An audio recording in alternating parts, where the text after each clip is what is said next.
हमारे इन 48 उम्मीदवारों से भी कहना हूँ कि आपको मजलिस एक मौका दे रही है कि आप औरंगाबाद की आवाम की बेलौस तरीक़े से खिदमत करें, इन गरीबों के दरमियान में रहें। और मैं आपसे एक दर्दमंदाना अपील कर रहा हूँ कि अगर आपके दिल में ये चीज़ है कि आपके आने से मजलिस को ताकत या फ़ायदा मिल रहा है, मेरे भाई ये याद रखो, ये पहला जरासीम है जो तुमको अनानियत की ऐसी ऊंचाई पर लेकर जाएगा कि फिर तुम्हारी वापसी नामुमकिन हो जाएगी।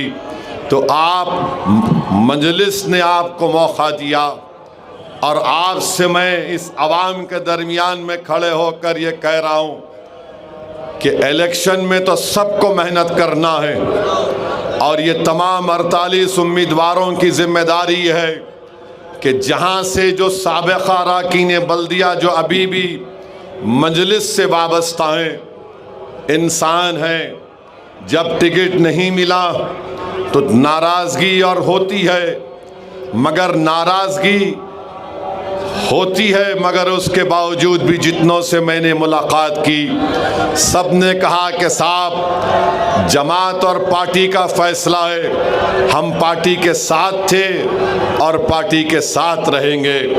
और मैंने उनसे भी कहा कि इलेक्शन होने के बाद इंशाअल्लाह ताला मैं ख़ुद औरंगाबाद को फिर से आऊँगा और हमारी तंजीम को असर नौ जदीद करेंगे और उसमें उन लोगों की खिदमत से इस्तिफ़ादा हासिल किया जाएगा।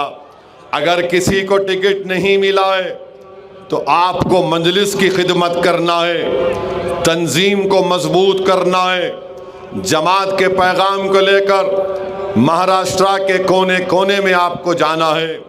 हमारे दलित भाई विकास रेड्के साहब भी मुझसे मिले। मेरे अजीज़ दोस्तों और बुज़ुर्गों, ये बड़ा दिल होना पड़ता है कि टिकट नहीं भी मिला मगर उनके आंख में आंसू थे। मैंने इनको अपने गले से लगाया और उनसे कहा कि भाई अभी वक्त है, एक फ़ैसला जमात ने लिया है, आप फैसले के पाबंद रहिए, हम लोग मिलकर मजलिस के कारवां को आगे लेके बढ़ेंगे। इन्होंने बड़े खुले दिल के साथ मुझसे कहा कि साहब हम पार्टी के साथ हैं, आप हमारे बड़े हैं, अगर हम आपके सामने आकर अपनी दिल की भड़ास नहीं निकालेंगे तो कहाँ निकालेंगे। मैंने कहा यकीनन मेरे भाई आपने जो कुछ भी कहा मैंने उसको सुना और इंशाअल्लाह ताला हम आगे उस पर मिलकर काम करेंगे।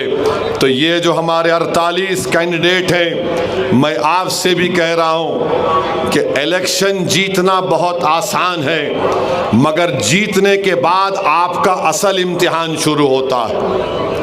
उस जीतने के बाद अगर आप जो इलेक्शन के दौरान जो रवैया रखते हैं उसी इखलास और मिलनसारी के रवैये को बरकरार रखिए। गरीब अगर आपके घर को आता है तो उससे मुलाकात करिए, एक वक्त बनाइए कि आवाम के दरमियान में जाकर मुलाकात करिए, आवाम की तकालीफ को दूर करने का काम करिए, अहदेदारों से मिलिए, ये मजलिस का काम है। और इन 48 उम्मीदवारों से कह रहा हूँ कि आप जब काम करेंगे इंशाअल्लाह कामयाबी के बाद ना आप किसी का मज़हब देखेंगे ना आप किसी की ज़ात देखेंगे, आप यही देखेंगे कि ये मेरे वार्ड का वोटर है, मुझे इसका काम करना है। और मैं आपके दरमियान में खड़े होकर ये वादा कर रहा हूँ कि मैं उन तमाम बड़ी तादाद में जो हमारे कॉरपोरेटर्स कामयाब होंगे मैं पीछे रहकर इनसे काम करवाऊंगा, इनको आराम से बैठने नहीं दूंगा, इनको काम करना पड़ेगा ताकि मजलिस में और बीजेपी और दूसरी पार्टीज में लोग एक फ़र्क को महसूस कर चुके हैं, उस फ़र्क को बरकरार रखना पड़ेगा। मेरी यही कोशिश है कि औरंगाबाद में मजलिस और मजबूत बने। मेरे अजीज़ दोस्तों और बुज़ुर्गों, मेरी आपसे अपील ये भी है कि मुखालिफीन मजलिस ने इम्तियाज जलील को पार्लियामेंट में कामयाब होने से रोका। आज मैं आपको खुलकर कह रहा हूं कि अगर काश इम्तियाज जलील और मेरे साथ अख्तरुल ईमान कामयाब हो जाते तो दिल्ली में लोकसभा में नरेंद्र मोदी वक्फ की तरमीमी कानून का बिल नहीं ला सकते थे। मेरे अजीज दोस्तों और बुजुर्गों, अल्लाह मेरे दिल की कैफियत को जानता है कि जब ऐसे ऐसे अहम मसाइल आते हैं कि मुझे कभी इम्तियाज जलील और अख्तरुल ईमान की कमी महसूस होती है। अपने लिए नहीं, आपके लिए, इस मुल्क की जमहूरियत को बचाने के लिए। तो मेरे अजीज दोस्तों और बुजुर्गों, मैं आपसे अपील कर रहा हूं कि आपके इत्तेहाद के दुश्मन, आपके सियासी ताकत के दुश्मन, आपकी आवाज जो पार्लियामेंट में ना पहुंचे वो दुश्मन, उनको आपको नाकाम करना है। असेंबली का इलेक्शन हुआ, नासिर सिद्दीकी और इम्तियाज जलील को हराने के लिए इन जालिमों ने पूरी कोशिशें की।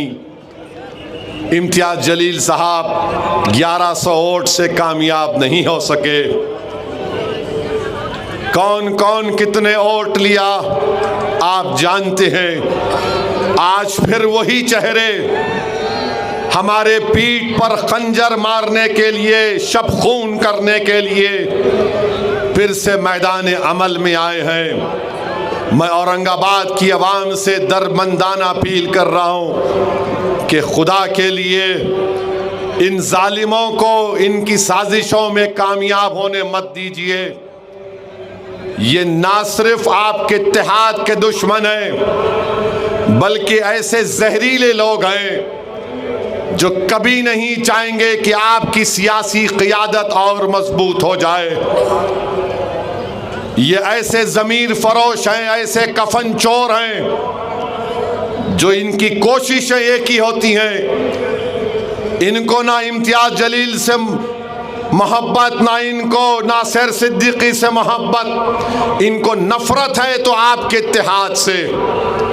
इनको हमेशा फिक्र इस बात की होती है कि आखिर कौन है ये लोग कि बरसों से हमने एक निज़ाम खड़ा किया था। ये आखिर कौन दीवाने लोग हैं जिन्होंने आकर उस निज़ाम को दरम बरम भी नहीं किया, बल्कि उसको जड़ पेड़ से उखाड़ कर फेंक दिया। याद रखो, दुश्मन घर से आता है, बाहर से नहीं आता। टीपू सुल्तान को मारने वाले कौन? मुसलमान। सिराजुद्दौला से गद्दारी करने वाले कौन? मुसलमान। नवासे रसूल पर पानी बंद करने वाले, आले रसूल की गर्दन काटने वाले, ये बाहर से नहीं आए थे, ये मुसलमान थे। मगर एक बात याद रखो, इमाम हुसैन ने क्या कहा कि सर कटा दूंगा मगर सर को झुकने नहीं दूंगा, आल को कुर्बान कर दूंगा मगर नाना के परचम को झुकने नहीं दूंगा। टीपू ने कहा मर जाऊंगा तलवार हाथ में रखकर, मगर इस मुल्क को अंग्रेजों की गुलामी से छुटकारा दिलाऊंगा। तो औरंगाबाद की आवाम एक बार और एक बार आपको आगे बढ़कर इन तमाम सफों में जो लोग हमारे छुपे हुए हैं, इनकी जमानतें जब्त करवाने का काम